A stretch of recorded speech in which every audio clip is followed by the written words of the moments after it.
যে মানুষটা নিজের গৃহ ত্যাগ করে নিজের প্রাণটা বিসর্জন দিতে গেছিল, একটা ক্ষণিকের জন্য সাধু দর্শন হলো, কিছুক্ষণের জন্য সে আবার সংসারী মুখী হয়ে গেল।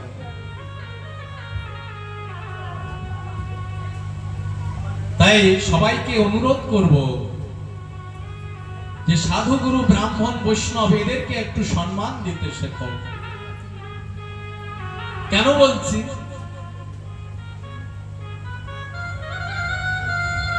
না, এদের কাছে এই কৃপাটা লুকিয়ে আছে। পথটা কে বলে দেবে? তাদের এই যে পথটা বলে দিল, ফলটা দিয়ে দিল সাধু, সাধুর কাছে নিজের মনের কথা বলল বলেই তো তাকে পথটা বলে দিল। যেখানেই সাধুগুরু ব্রাহ্মণ বৈষ্ণব দেখতে পাবে, নিজের মাথাটা একটু নত করবে।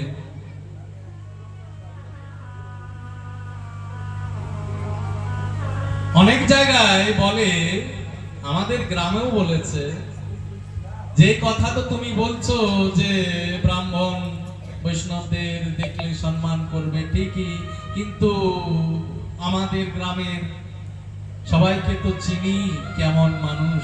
হ্যাঁ, আমাদের গ্রামেরই তো সবাইকে তো চিনি কেমন আচরণ, তাদেরকে প্রণাম করব? বলে দেখো, কোন ব্রাহ্মণই হোক বা কোন বৈষ্ণবই হোক, যদি তার নিজের আচরণ সে না করে, তা সে পাপের ভাগীটা, সেই ভোগটা কে করবে? আমরা করব না সে করবে? সে করবে।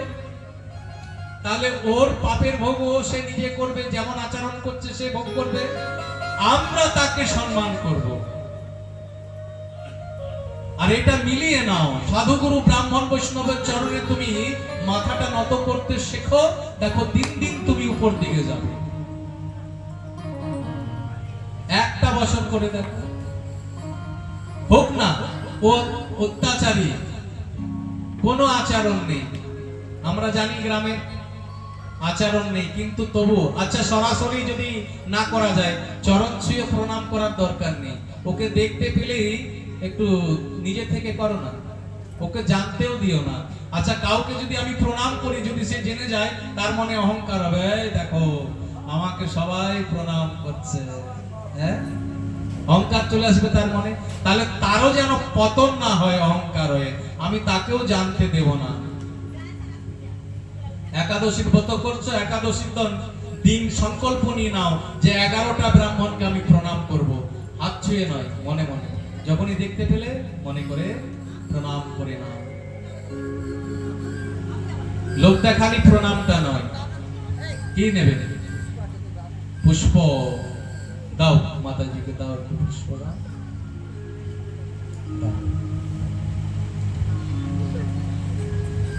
জয় গৌর। তাহলে সাধুগুরু ব্রাহ্মণের চরণে মাথাটা নত করতে শিখতে হবে, তাহলে দিন দিন উন্নতি হবে। আমরা এই যে আত্মদেব প্রসঙ্গে পেলাম, ক্ষণিকের মাত্র সাধু সঙ্গ হলো, সে আবার সংসারী মুখী হলো।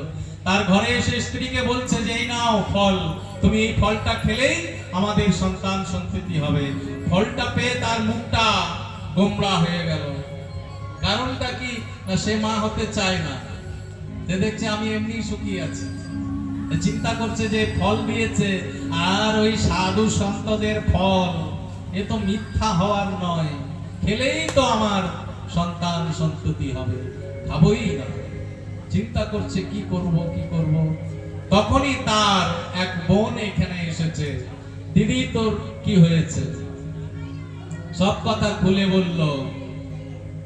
বেশ তো ঠিক আছে, তোকে ফল খেতে হবে না, আমাদের অনেকগুলো সন্তান সন্ততি, কিন্তু আমাদের অর্থের অভাব, আর তোদের সন্তান সন্ততি নেই।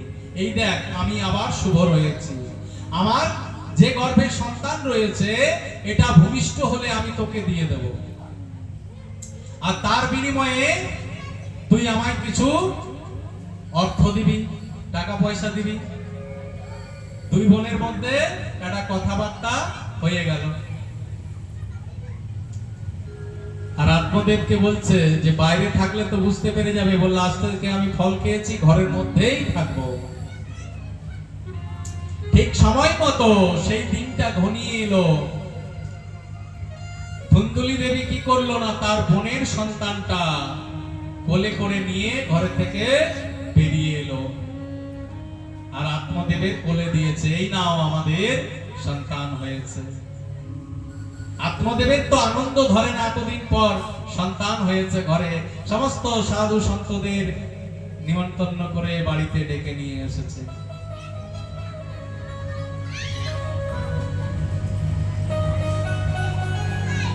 নামকরণ হবে, কি নাম রাখবে? সে বলছে দেখো আমার সন্তান, আমি জন্ম দিয়েছি, নামটা আমিই রাখবো, আর এমন নাম রাখবো যেন আমার নামের সঙ্গে মিল থাকে। আমার নাম হচ্ছে ধুন্দুলি, আমার পুত্রের নাম রাখবো ধুন্দুকারী। ধুন্দুকারী নাম রাখলেন। এবার এমন হয়েছে যে ঘরে গাভী মাতা ছিল, কোনোদিন বাচ্চা দেয়নি, আজকে সেই গাভী মাতাটাও বাচ্চা দিয়েছে। কেন? যে সেই ফলটা ছিল, সেই ফলটা ফেলে দেয়নি। কি করেছিল ধুন্দুলি দেবী? না পাশে ওই গাভী মাতাটাকে খাইয়ে দিয়েছে। কিন্তু সাধুর দেওয়া ফল কোনোদিন বিফলে যাবে না। হ্যাঁ, সেই গাভীটাও একটা বাচ্চা দিয়েছে। বাচ্চাটা দেখতে কেমন? সর্বাঙ্গ মানুষের মতো, শুধু গরুর পেটে হয়েছে বলে কান দুটো গরুর মতো। বলো গৌকর্ণ মহারাজ কি। তাই গরুর পেট থেকে হয়েছে বলে নাম রাখলো গৌকর্ণ। এবার দুইটি পুত্র একটা বাড়িতে। আত্মদেবের দুই পুত্র হয়ে গেল, একটাও ছিল না। দুটো পুত্র একসঙ্গেই বড় হচ্ছে। গৌকর্ণ ছোট থেকেই ভাগবত কথা, নাম সংকীর্তন, হ্যাঁ ছোট থেকে। আর ধুন্দুকারী ছোট থেকেই একটা বাঁদর তৈরি হচ্ছে, ছোট থেকেই বদমাইশ। যেই না একটু বড় হলো, অসৎ সঙ্গে পড়ে গেল, নেশা করতে শিখলো। একটু বড় হয়ে এবার নেশা যখন করতে শিখেছে, তখন কি হয় না, পয়সার প্রয়োজন পড়ছে, পয়সা চাইছে মায়ের কাছে, মাকে মারধর করছে, বাবাকে অত্যাচার করছে। দেখো সন্তান ছিল না তখন একটা জ্বালা, যদি কারো সন্তান নেই তার একটা জ্বালা, তার জ্বালাটা অন্য কেউ বুঝতে পারবে যার সন্তান নেই। কিন্তু আবার যার সন্তান আছে আর সন্তানই জ্বালাচ্ছে, তার জ্বালাটা আবার আরো বেশি। হ্যাঁ, সন্তান থেকেও যদি না থাকা হয়ে যায়। আজ আত্মদেবের তাই অবস্থা, যে একদিন আমার সন্তান ছিল না বলে আমি মরতে গিয়েছিলাম এই সন্তানের জন্য, আজকে এমন ভাবে জ্বালাচ্ছে আমাদেরকে। গৌকর্ণ পিতাকে বুঝালেন যে বাবা আর দুঃখ করিও না। কার জন্য দুঃখ করছো? এই সংসারে কেউ কারো নয়, এই সংসারে কেউ আপন নয়, সবাই